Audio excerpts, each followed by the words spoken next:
We're now going to talk in detail about the plan phases, levels, and overall plan development. You will notice on this slide we've tried to lay out for you in a very visual way the different levels of the plan, as well as the phases of the plan,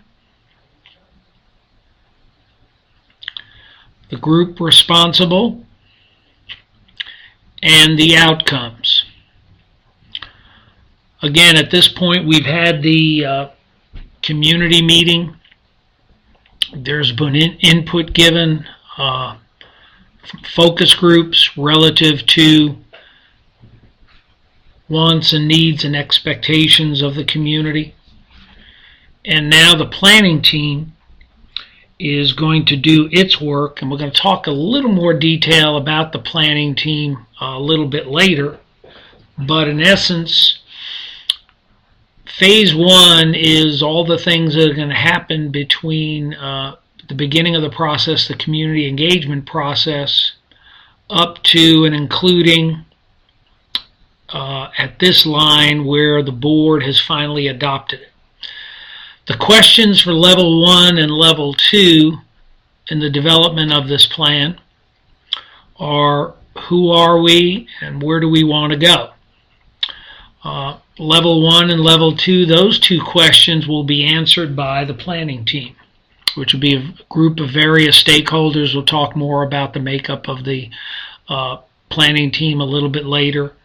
But in essence, they will be responsible for working to try to ensure that stakeholders and some of their issues from the community engagement process, as well as these individuals from their perspectives, and by the way, this is a cross-section of community members and staff members, they'll want to make sure that a lot of that input, theirs and from the community engagement process, is utilized at these two levels.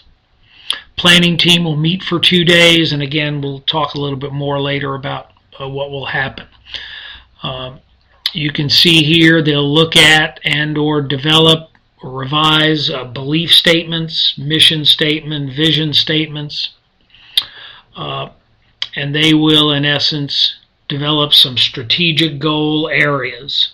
They will develop strategic goal areas that will be used as the foundation for this district plan. Later on, another group of stakeholders in phase one will be the action teams. And this will be a smaller group of district staff.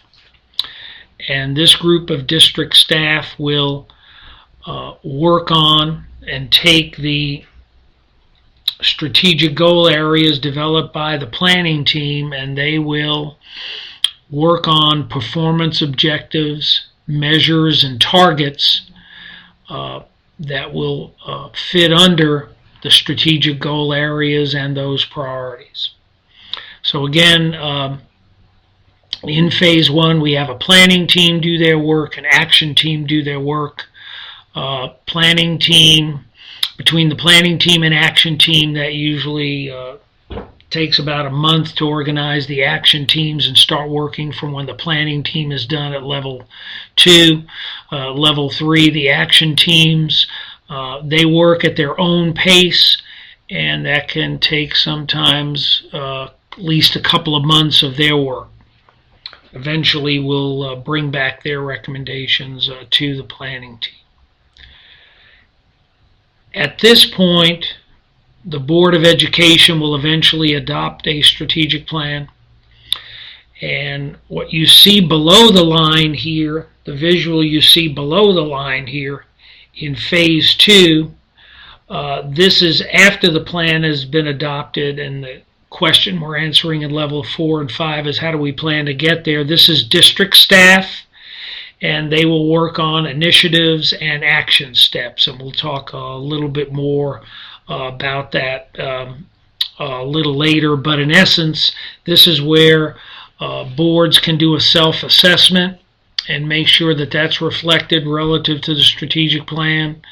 the superintendent evaluation, as well as very important at the school level are the school improvement plans. So again, this is the district really taking the strategic plan and making sure it's being implemented at level 4 and level 5 through initiatives and action steps.